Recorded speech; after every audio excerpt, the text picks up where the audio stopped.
నెల్లూరు జిల్లా కోవూరు నియోజకవర్గం బుచ్చిరెడ్డిపాలెంలో మద్యం మత్తులో యువకులు వీరంగం సృష్టించారు. రోడ్డుపై కనిపించిన వారిని దుర్భాషలాడుతూ దాడి చేశారు. విచక్షణారహితంగా కొట్టడంతో పలువురికి గాయాలయ్యాయి. ఓ దివ్యాంగుడు మున్సిపల్ కార్మికులపైన దాడి చేశారు. బాధితులు పోలీసులకు ఫిర్యాదు చేశారు.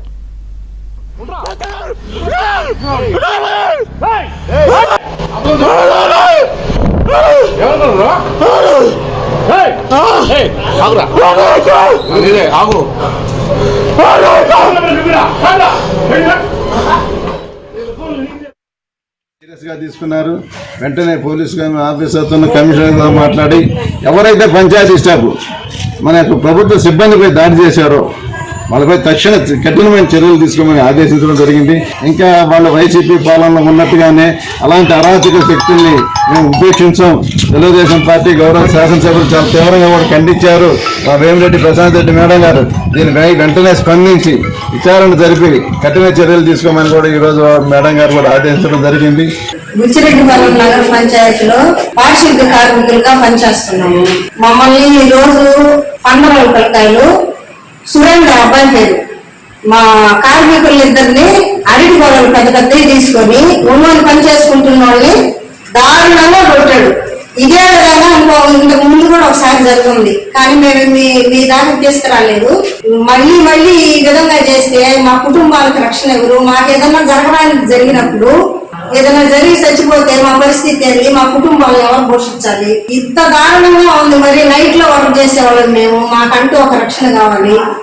మాకు ఇప్పుడు ఇలా జరిగినందుకు మాకు మీరే న్యాయం జరిపించాలి.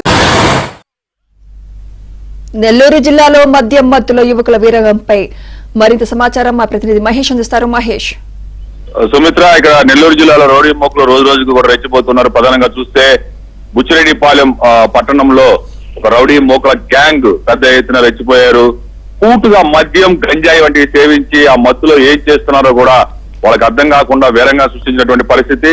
ప్రధానంగా ఇక్కడ రాజ్ కిషోర్ థియేటర్ ఉంది. ఆ రాజ్ కిషోర్ సమీపంలో ముంబై హైవే పైన ఆ దారిని వెళ్లే వాళ్ళందరి పైన కూడా దాడి చేయడం జరిగింది. అలాగే మున్సిపల్ కార్మికులు అర్ధరాత్రి వేళల్లో పనులు చేస్తూ ఉంటారు. ఈ మురుకాలన్నీ కూడా శుభ్రం చేయడం, రోడ్డు శుభ్రం చేయడం చేస్తుంటారు. వాళ్ళపైన కూడా విచక్షణ రహితంగా దాడులకు పాల్పడ్డారు. చాలా మందికి గాయాలయ్యాయి. గాయాలైన వారిలో ఒక దివ్యాంగుడు కూడా ఉన్నారు. వీళ్ళందరినీ స్థానికులు అతి కష్టం మీద స్థానికంగా ఉన్న ప్రభుత్వ ఆసుపత్రికి తరలించారు. అక్కడ చికిత్స అందిస్తూ ఉన్నారు. మొత్తం మీద ఈ ఘటన కలకలం వేపుతూ ఉంది. నెల్లూరు జిల్లా వ్యాప్తంగా కూడా అనేక రౌడీ మూకుల గ్యాంగులు ఇలాగే ప్రవర్తిస్తున్నారని చెప్తున్నారు. వాళ్ళ సమయంలో ఆ మత్తులో వీరంగా సృష్టిస్తూ ఒకసారి కాదు, ఆ దారిని వెళ్లే వాళ్ళ పైన పదే దాడులు చేసినటువంటి పరిస్థితి. ఎవరు కనిపిస్తే వాళ్ళ పైన దాడులు చేశారు. వాళ్ళందరికీ కూడా చాలా మందికి తీవ్ర గాయాలయ్యాయి. ప్రస్తుతం వాళ్ళు ఆసుపత్రిలో చికిత్స పొందుతున్నారు. ఈ ఘటన పైన ఎమ్మెల్యే వేమిరెడ్డి ప్రశాంత్ రెడ్డి చాలా సీరియస్ అయ్యారు. నేతలను ఇమీడియట్ గా అక్కడికి వెళ్లి బాధితులకు అండగా నిలవాలని చెప్పారు. దాంతో టీడీపీ నేతలు అక్కడికి వెళ్లి బాధితులకు అండగా నిలిచారు. మరోవైపు అధికారులు కూడా, పోలీసు అధికారులకు కూడా ఆదేశాలు జారీ చేశారు. ఎవరైనా నిందితులు ఏ పార్టీ వారైనా సరే ఉపేక్షించొద్దు, వెంటనే వాళ్ళ పైన కఠినంగా చట్టపరంగా చర్యలు తీసుకోమని చెప్పి ఆయన ఆదేశించడం జరిగింది. దాంతో పోలీసు అధికారులు కూడా కేసు నమోదు చేసి దర్యాప్తు చేస్తున్నారు. ఈ సంఘటన జరిగిన సమయంలో స్థానికులు కొందరు పోలీసులు సమాచారం ఇచ్చారు. ఆ సమయంలో పోలీసులు కొంతమంది అక్కడ రాగా రౌడీ మోకలు కొంతమంది పరారయ్యారు. కానీ మరికొందరు పోలీసుల పైనే తిరుగుబాటు చేసినటువంటి పరిస్థితి, పోలీసులకే రక్షణ కరువైనటువంటి పరిస్థితి.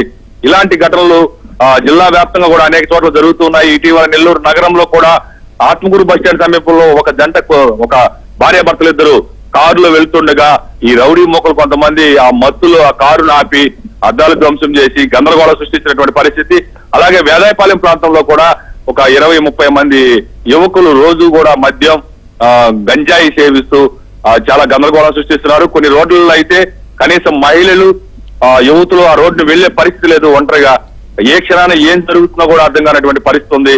ఈ గంజాయిని పూర్తి స్థాయిలో అరికట్టకపోతే తీవ్ర ఇబ్బందులు తప్పవని చాలా మంది భావిస్తూ ఉన్నారు.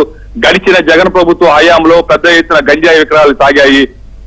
చివరికి హెరాయిన్, కొకైన్ వంటివి కూడా ఈ నెల్లూరు పట్టణమే కాదు, సాధారణ చిన్న గ్రామాల్లో కూడా దొరికే పరిస్థితులు నెలకొన్నాయి. దీంతో యువకులంతా కూడా ఒకవైపు నిరుద్యోగం, పరిశ్రమలు లేక, ఉద్యోగాలు లేక ఖాళీగా ఉంటూ ఈ వ్యసనాలకు బానిస అయిపోయి పెద్ద ఎత్తున అంటే వాళ్ళ వీటిని వినియోగించే పరిస్థితి నెలకొంది. హెరాయిన్, కొకైన్, గంజాయి, మద్యం ఇలాంటివి ఎక్కువగా వినియోగిస్తూ చెడుద్రోవ పడుతున్నారు. ఇటీవల కాలంలో నెల్లూరు నగరంతో పాటు జిల్లాలో పలు చోట్ల చోరీలు అవి కూడా పెరిగిపోయాయి. ఇవి కూడా Right. ఈ యువకులే చేస్తున్నారు. అంటే వాళ్ళకి డబ్బు అవసరాల కోసం, వ్యసనాల కోసం చేస్తున్నారని ప్రజలు చెప్పుకొస్తున్నారు. ఇప్పటికైనా పోలీస్ శాఖ గట్టిగా ఇలాంటి రౌడీ మూకల పైన చర్యలు తీసుకోవాలని చెప్పి ప్రజలను కూడా కోరుతున్నారు. Sumitra. Right, thank you Mahesh.